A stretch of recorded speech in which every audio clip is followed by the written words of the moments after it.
Hi, everybody. My name is Sarah, Pearls of Wisdom and Food. And today we have Tuesday with a turtle.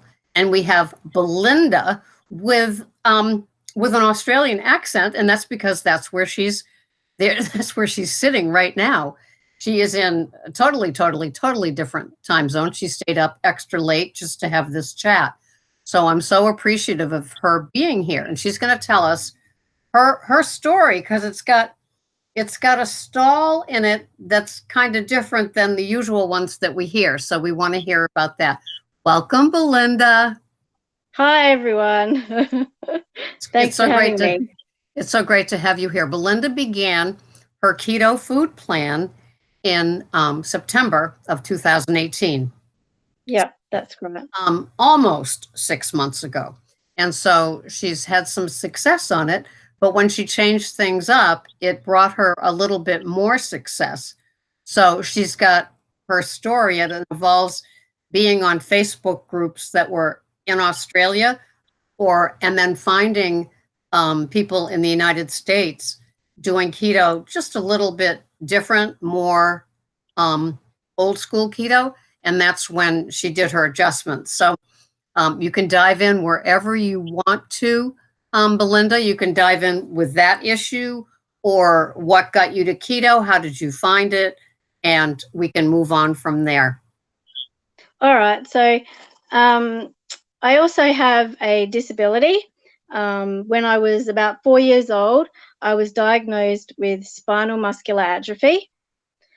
And we have just recently in Australia introduced a scheme where you can get extra help from the government. And I was trying to apply for that. So I went to a neurologist, and she basically told me that I'd been diagnosed wrong. And so now she thinks I have congenital myopathy.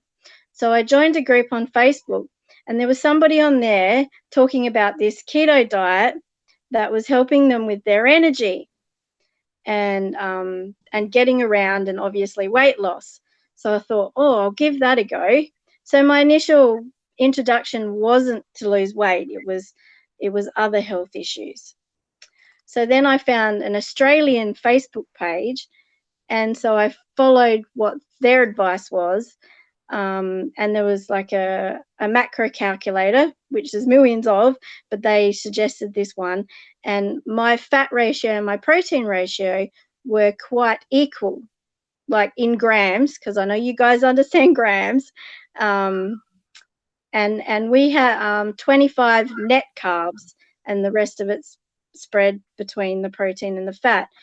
But then I found YouTube and found so much information out there, mostly from the US, and discovered that that wasn't perhaps the accurate of keto.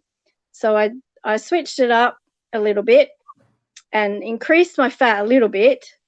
Not as much as what I'd seen on YouTube and all you guys over there doing it. And then I found Sarah, and she was doing um, more protein. So I tried that as well, but that didn't work for me, and I did stall, and I think I did it for about 3 weeks to give it a good go, and I pretty much stalled for that week. I think I gained a little bit the first week and then stalled, and now I'm just trying out the traditional, what is it, 5% carbs and 75, like 70 and 25, and my energy has gone up, and I'm feeling better because I increased my calories as well to 1200, because I was only doing 1,000 calories, which was what was suggested to me. Um, and here I am now, and I'm 30 pounds down from September. And also in the story, I have polycystic ovarian syndrome, and I did find a Facebook page for those doing keto with PCOS. Um, and pretty much every woman on there has had as slow a progress as what I have.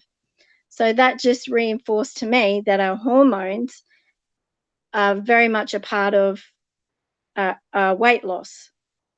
even though weight loss wasn't my initial goal, but that's what everybody looks at, people you see in, I was at the post office today collecting my mail, and, oh, you're so skinny, and, so, which is nice to hear, but people do tend to concentrate on your weight. Yeah.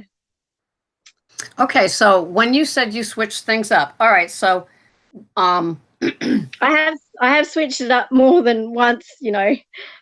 yeah, and that's what I mean, I think that's what this is all about, is finding a nice sort of rhythm with your keto. Some people switch it up intentionally to kind of shock the body so they can Yeah.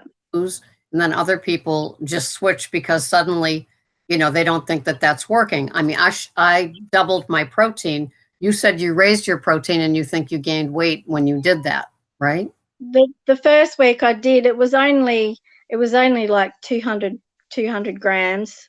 It wasn't much, but I kept at it because I knew that I was changing how I was eating, so I knew that my body would react. Yeah.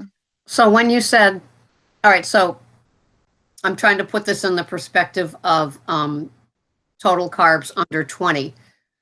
Where are you now with your grams of protein, fats, and total carbs? How do those look? So I am attempting to do 20 total carbs, not net carbs anymore. I've been doing that for a little while. I forget who I was watching, and they said that they add so many hidden stuff in stuff, and it's too confusing. So I have tried to do that, and then I'm at, what is it, 90 grams of fat, and I forgot to look that up before I just know it's 5% carbs, 70% fat, and 25% protein at Okay. 1,200 calories. But also, to add to the confusion, you guys over there, your labeling is different to here. And so, you still there? Ooh, I think I've lost you. What has happened? It just kind of stopped. Oh, Oh, are you back? Oh, good. yes, there you are. Technology. All right, so let me ask a couple of questions. Or I'll ask the big question, then we'll get the answers that way. Walk us Yeah. through your typical day of when you wake up. What do you have? Like water, like salts, like supplements, foods, how many times a day do you eat, and things like that. So walk us through how you do your day. Typically, I'm eating 2 meals a day. I was never a breakfast person anyway, so the 16/8 fasting works well for me. And I don't eat the same things all the time, although I do meal prep.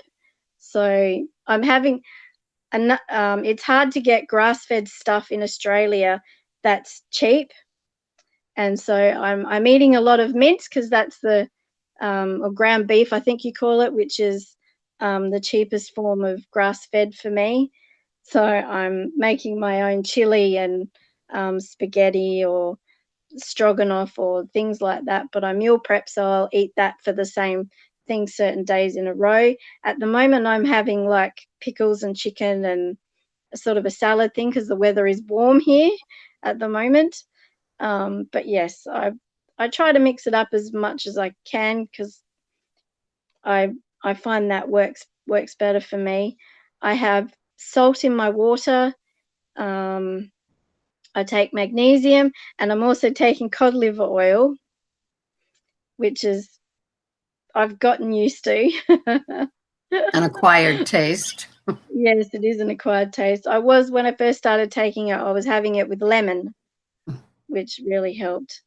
Um, in my previous diet, I was a soda, I was drinking it every day. So maybe once a week I'll have a diet soda, just to cut that craving. But I am finding that as I'm going along, I'm able to go longer distance between having it. I'm able to walk past it in the supermarket now without going, oh, I must have one of those. I've only once had something that had lots of sugar in it because it was a birthday, and yeah, that was interesting because the people around me don't really understand what I'm doing. It did affect me the next day. I was not very, very good. But I was never a sweet kind of a person. I was more of a chips and donuts, which I'm not craving anymore. So it's easy for me to not have, sweet things and cakes. And often when I make something keto, I will share it with someone. Like I've made shortbread cookies just out of almond meal and pecans. And I'll make a batch, but I'll share half of the batch with somebody. So I'm not inclined to just get used to eating it all the time. Did you use Blair's recipe by any chance? Because he posted it a lot over the holiday season. No, it was a Keto Connect recipe. Okay, maybe that's where he got it. All right, so I want to backtrack to when you said you do some meal prepping, and you said chili and beef stroganoff and spaghetti.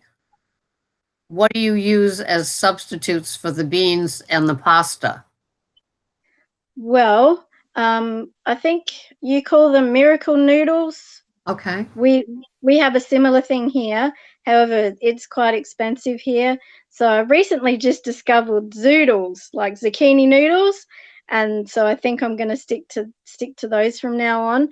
Obviously, they're better for you than just that pure. I think they're the Kojak noodles. They're just pure fiber, so they don't add any nutritional value. And for the rice, I've cauliflower rice, or I just don't have anything with it. I just have it on its own. Yeah. When I've talked to other people from Australia, they say that the food labels all say net carbs. They don't say total. Is that true where you are? Yes, it is. So it makes it very difficult to, when you're buying a product, to sort of determine in your own head what the total carbs of it is. You've got to add the sugars and add the fiber rather than take it away. And some of the labels will have total carbs written on them, even though it's not the total carbs, it's the net carbs. And so even in MyFitnessPal, when you scan something in, like Quest, we have Quest bars in Australia. So when we scan a Quest bar in, it says it's 5 total carbs, when clearly they're not 5 total carbs. So that can be quite tricky when they switch up labels on us, especially when we know it's an American product. So we think that we're safe by scanning that in, and it took me a little while to catch on to that. Yeah. Yeah, you have to wonder about the logic of net carbs. It's like, well, because it could keep somebody from being able to lose weight, at least Yes, I find with my older metabolism. Um, so you found zoodles. Those are fun. Now, do you weigh and measure your food? I do. I weigh and measure everything, and I find it really helps me stay on track. And because I was a person who would just serve up food, and I can't really determine by looking at it, whether it's too much or too little. So yes, I do. My neighbor next door thinks I'm crazy that I weigh everything, but that's what works for me. Yeah, it makes us accountable and it helps with portion distortion. That's what I call that. Yeah, yes, exactly. Because I could take a burger that's 6 ounces, and then each week it gets another ounce, and before you know it, my burger is like 16 ounces because That's correct. yeah, my head plays that. So when you were on these Australian Facebook pages and they were saying keto in the way that they were doing it, what what was it now that you've gotten back to a losing place? What was it, do you think, that kept you kind of, you weren't thinking about losing weight, but once you lost a couple, it's like, oh yeah, this is kind of good too. Um, what was it that you think stalled you from the Australian version to the United States version? Well, I think um, once my body got like fat adapted, I obviously wasn't having enough fat to supply myself with enough energy. Um, so I was starting to feel fatigued all the time. I mean, when I started, I was, you know, I had trouble, used to have trouble sleeping. So, and now I'm up, even though my sleep improved in the first 3 or 4 weeks, it suddenly started to go backwards. So I think that was attributed to not having enough fat, but it also could have been because I was doing the net cut 25 net carbs as well. So I was eating a lot more carbs than I should have been. So I think that's probably what it was. And I also just stopped posting on the page a lot because I they delete posts of questions that they don't think are appropriate, or I made a pumpkin pie spice cheesecake, and because the fat total in that is way higher than the protein, it got taken down, even though it was perfectly keto. So I some I'm still people, on the page, but I just don't interact as much as I used to. I hear you on that. And I'm sure that most people in Australia just do net carbs because it says it on the label. I mean, who's got a degree in mathematics that's going to figure out total carbs just because somebody else thinks that's a good idea, right? Oh. The the only reason that I found that information was because we do have there's a couple of women in Melbourne who do a few YouTube things, and they talked about the label. And it was only that I learnt the information, because generally in the public, I don't think people realise that that's the case on Australian labelling also. So it's about information and knowledge. Mm. Another thing about being in Australia that I heard, it's like funny because we tend to think that your country is like light years ahead of us because you still have a lot of space. And so there's a lot of pastures. And we tend to think that there's going to be a ton of grass fed, beef and products and eggs and steaks and all of that. And one of them pondered, um, do they export all the grass fed things because they get Yes. money? Did you I, ever hear I anything of that? I think that might be the case because we got a Costco a few years ago, um, and seeing all the people over, in the US going into Costco and finding all this grass fed. The only thing that's grass fed in Costco is mince. The rest of it is grain fed, because I think in Australia we seem to like grain fed beef. Yeah, and in my local butcher, he only has one type of steak which is grass fed and mince, and that's it. The rest of it is grain fed. So I think that's what Australians like. Yeah, it's hard here to find a lot of grass-fed things.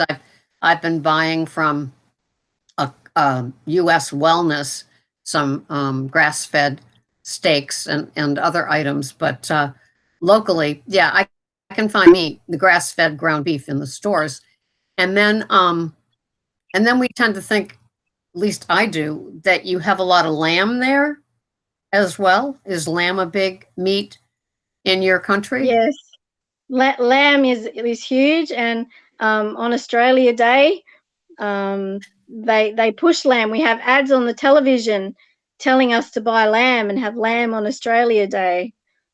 Hmm. What is your favorite keto meal, Belinda? Oh, golly gosh. Well, I guess it would just have to be the basic bacon and eggs, spinach and avocado. Um, I haven't been eating as much bacon lately because I have found it impossible to find, I think, what you would call uncured bacon. Every bacon I find's got sugar in it. So, Amazing, huh?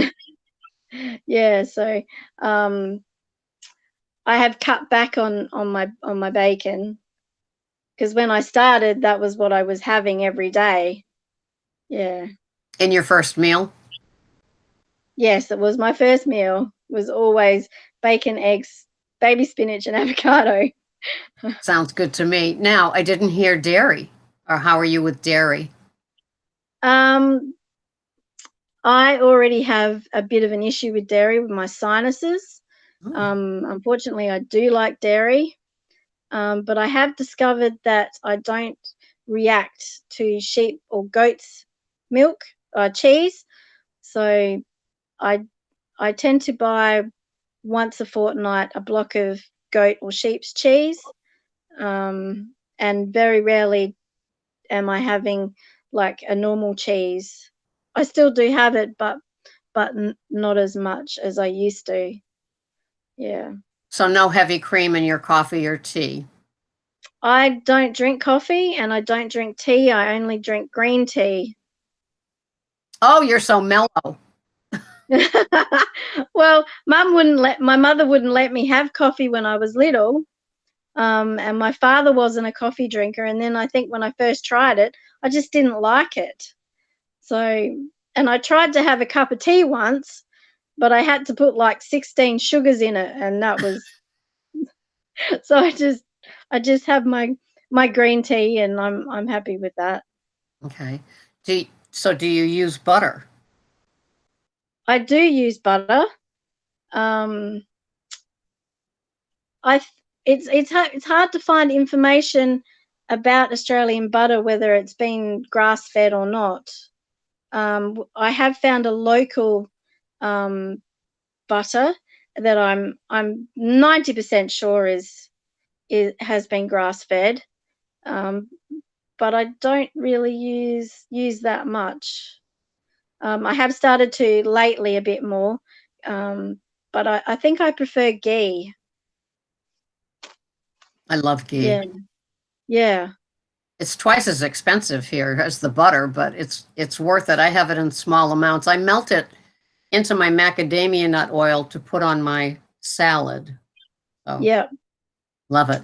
Now, I didn't hear veg. I heard spinach in your first meal. What other veggies do you have on a daily basis that work for you?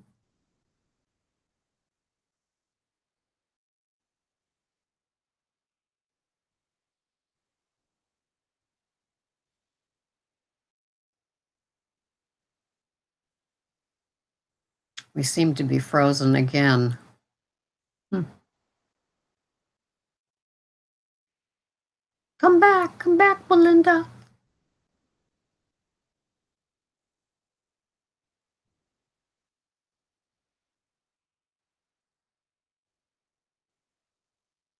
Hmm.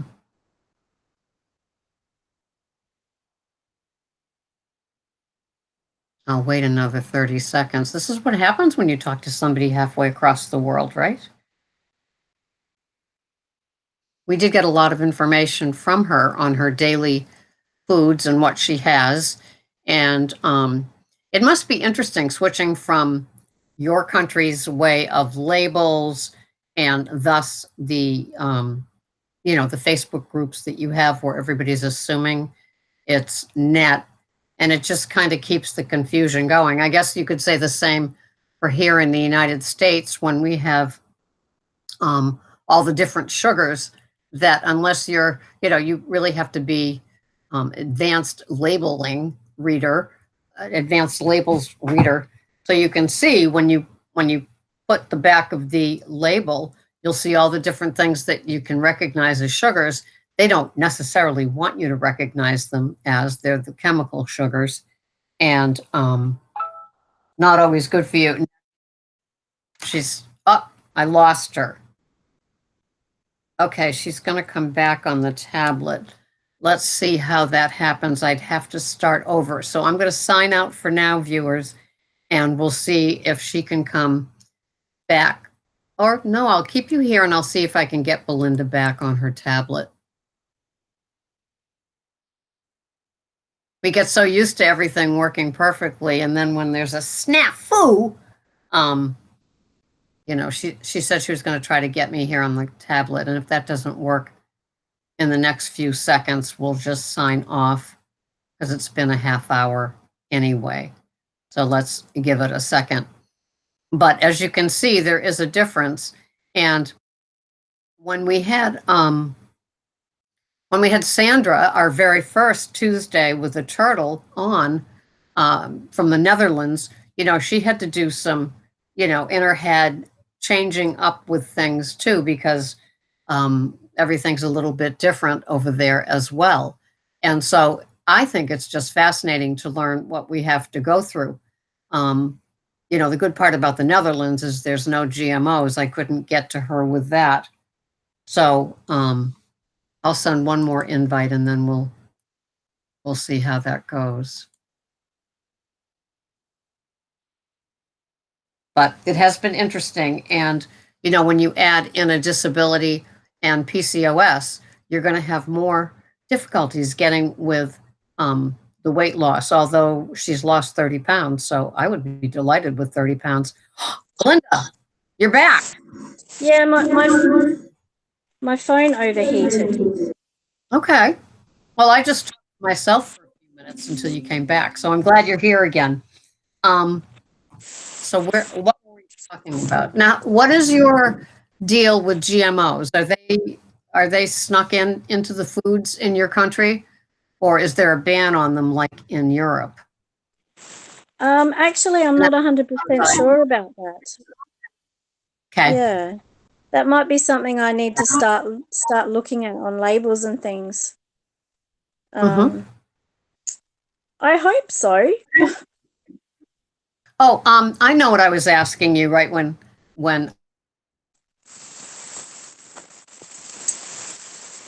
what other veggies do that are okay for you?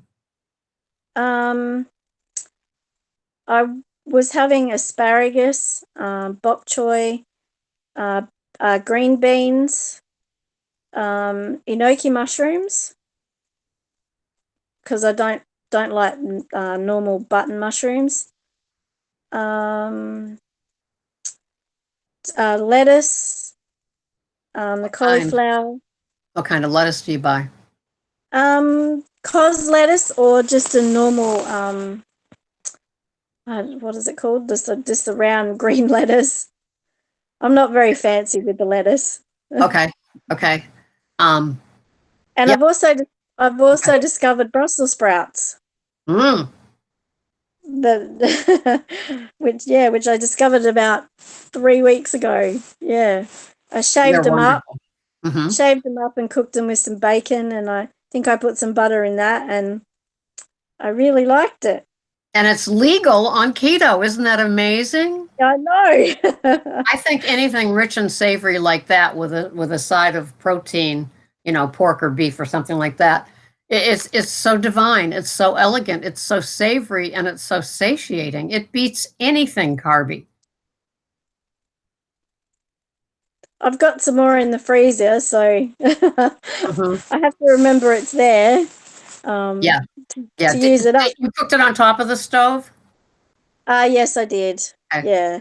Some people roast their Brussels sprouts, but I think you said you did it on top of the stove with butter and bacon. Is there anything better? No. Oh. You add bacon to anything, it's going to taste better. Right. That's right. Bacon is the new salt. And so it sounds like, you're just doing well. So you're back to losing, right? Yeah.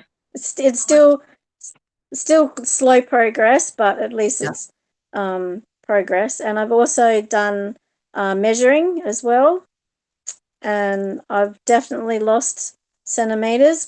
Before I started, I was having to start wearing a size 20 pants. I don't know what that equates over there. But today I wore a size 16 pants comfortably. So that's pretty good progress I think we on have that the side same as well. size sort of thing. And okay, so this is going to be my final question because we're over a half hour and you have to go to bed. What is your relationship with the scale? Once a week. But for the last 4 weeks, I haven't weighed myself because the scales that I have are over 30 years old. They were my mother's, and I would get on and off them 10 times in a row and get 10 different answers. But I am going to get probably some more tomorrow. It's my birthday on Thursday, and a friend of mine gave me some money to buy some new ones. Good, good. Well, happy birthday on Thursday. Thank you. Yeah, that's great. Well, this has been a delight. I love getting to know you as well as your country and how you adapt to things that where they don't make it very user friendly for you, for sure, with the labels. But it sounds like you're really working on things, and I'm glad you changed it up and you're finding your own little recipe of what works, Yes. Linda. Thank you. Yeah, I'm very grateful. I'm very grateful that I was able to get lots of information. Even from you, I've learnt little tips that I haven't heard anywhere else. So well, we consider ourselves turtles after we've done a lot of that damage to our metabolisms with, I can't call yours the standard American diet, but I guess I could call it the standard Australian diet. And, I the think I Americanization all over. I'm sure you've got all yes, the franchises over there. yep, I And, do. I've mm, got a McDonald's 2 blocks away, which was my standard diet before I started. Yes. yeah, it's not easy in this world. Those drive-throughs, I don't know, but it sounds like whoops. It's Oops. you're doing great and plugging along. And do you ever comment on my videos under a different name? No, I don't think so. Oh, so you just kind of watch me, but you don't comment. Like some I people. think I have. I think I have commented. Okay, because I have another Belinda from California, and she was also a client of mine, and so it was funny to get another Belinda because it's a little bit different name. And so she comments frequently, but I just wasn't sure if you did too, but please do. I will, and now you'll know who's commenting. That's right. We all will. Thank you so much. And keep watching. Best of success with your food plan and your health. And thank you, viewers, for watching. And we will see you the next time. Don't go anywhere, Belinda. Okay.